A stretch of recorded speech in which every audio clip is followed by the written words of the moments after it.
Right. Thank you, everyone. If you have a question for Vika, please raise your hand. Please state your name and your media outlet before your question. Uh, to get things started, Vika, why don't you just walk us through your match and your thoughts on it? I thought it was a pretty solid performance overall. I felt that I was in control most of the times, which was kind of my goal today. Um, I think that the end I rushed a little bit to finish the match on my serve, and then the next game I really played well. So I think that that was a quick turnaround. So I'm happy with that. But overall, pretty solid performance. Right.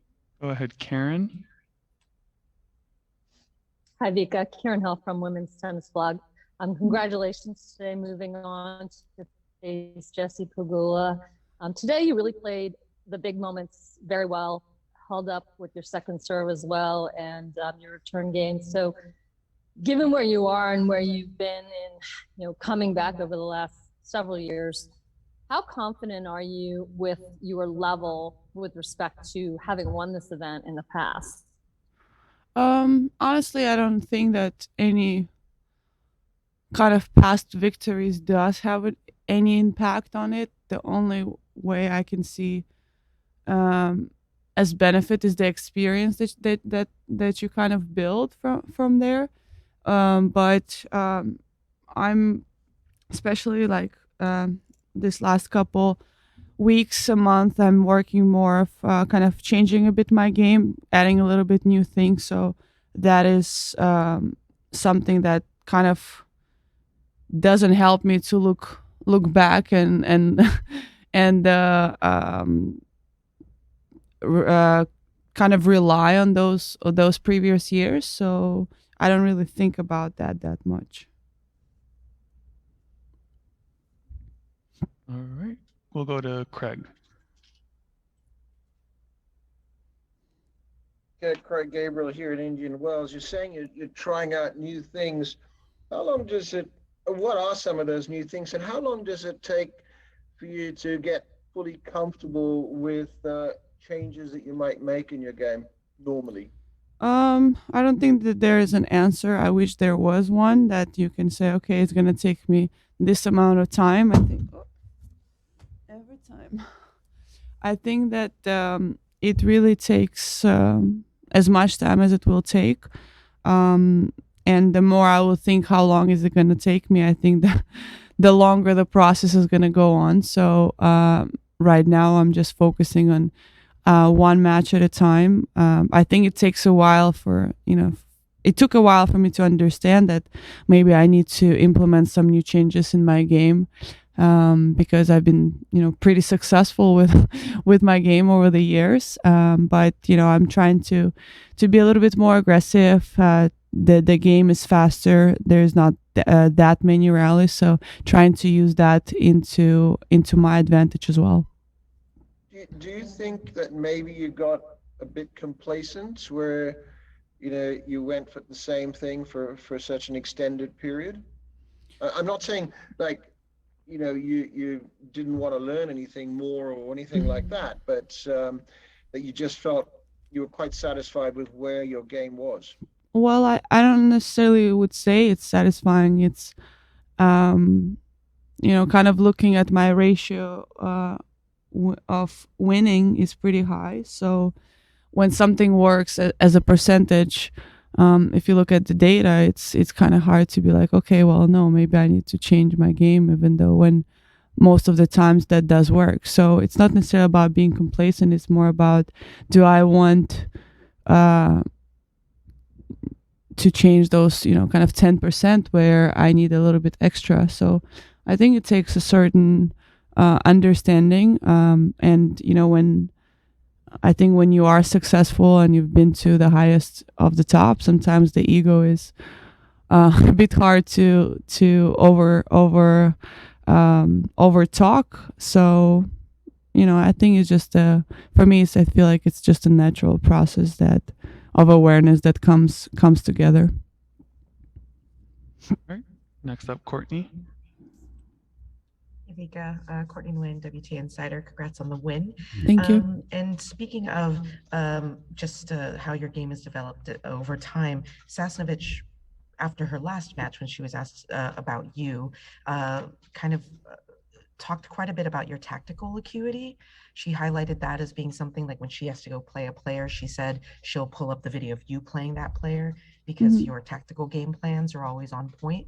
And I'm just curious with respect to that, do you feel as though, I mean, do you agree with that first off, I guess? And then after that, do you feel as though that's something that's come naturally to you in terms of how quickly you're able to identify and problem solve?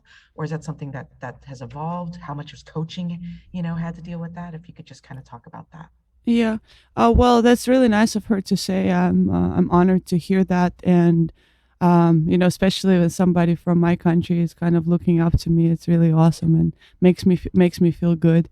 But in terms of identifying, I think that's really something that I'm able to do really well. I think the kind of the difficulty for me is that I create those difficulties for myself where I'm not being rational and I'm trying to kind of be stubborn and, put the game plan that I want to do and kind of prove to myself that I can do it even though maybe it's not the right way. So I have been many times making my life more difficult than I should do. But in terms of seeing the player, identifying the player, always been pretty good with that. In terms of coaching, I don't necessarily would say that I've learned that much from coaching in terms of tactical standpoint.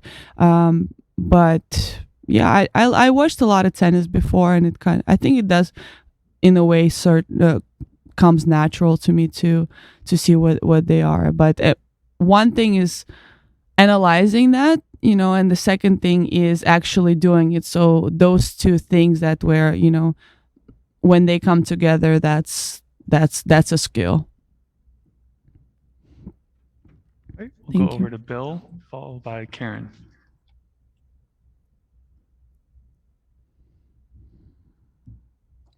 Hi, Vika.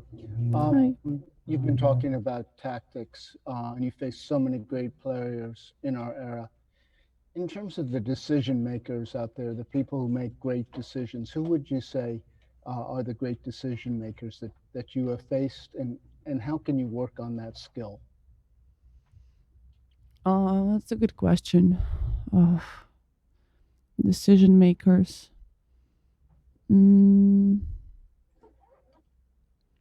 I would say that Kim Clijsters was one with their, when I haven't really faced her on her last comeback, but the comeback before that, when I played some matches against her was pretty challenging because she was able to kind of switch some of the momentums and big points. Looked like she was very sure of what she was doing. So I would definitely say one. Her as one player. I would say Serena obviously also has, knows how to shift momentums, what to do in the big points, and I think it all comes down to, I wouldn't say fearlessness, but more like braveness, because at this point, when you're at the top level, nobody's gonna give you anything, so it's no matter how much you want it, how much you're gonna take it in your own hands. So I think that is the ability that helps you with the decision making. You think you're more brave when you're just so fresh on the tour and young and have nothing to lose, or Could you when please speak up? I have really hard time hearing you. Sure. Do you think you're more brave or more courageous early on in your career when you have nothing to lose, or later on when you have a great deal of experience and have been in the battle many times? Well, I think it's a different way you can look at it. I think when you just come on the tour, and as you said, when you have nothing to lose, it's a kind of a short-lived fearlessness before, it comes into pressure where you have to repeat that over and over again. And then when you experience, then you sometimes can overthink, and sometimes you can just rely on things that have worked in the past and kind of use that as your own tool. So at any point, I think it's not easy. I think it's the willingness of going through it. I always enjoyed playing under pressure because that gave me a certain adrenaline of, kind of going more forward, rising to the occasion. So I always enjoyed that. But in terms of when you come on the tour and fearlessness, sometimes it's, I've had that feeling when you play against players who have nothing to lose. They are different players, but to do that consistently, it's something that doesn't just happen. You still need experience and being able to repeat that over and over again.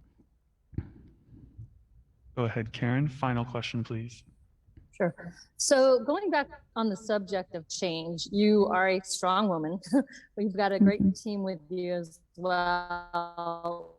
When you are looking towards a change, does it typically come from you going to your team and saying, you know what, I want to change up some things, or do they bring feedback to you and kind of, I don't want to say coerce, but I guess convince you to go the route of making a change? And then lastly, what's one of the best decisions that you've made in your career? Best decisions was to have my son, for sure. It's my best decision ever. And in terms of, as you mentioned, I'm a very strong woman. So for somebody to convince me into something, it's a pretty challenging achievement. So unless I want to change and I actually see the point of it, will be hard. But I think my experience on tour kind of gives me also that, more open-mindedness to kind of see a bigger picture. And I can hear, okay, this may be a good idea. This can be a good idea. But until I come to the point where, yes, this is something that needs to happen, it's tough to kind of go over that hump. So it took me a little bit of time, not much. I wouldn't say that much, but yeah, I'm looking forward to it. It's something that actually makes me more motivated than just going out there competing. It's something that I have to look forward to, kind of structure how I can see improvement, which is, comes from experience. I don't think that I was able to do that much when I was younger. All right. Thank you, everyone. Thank you.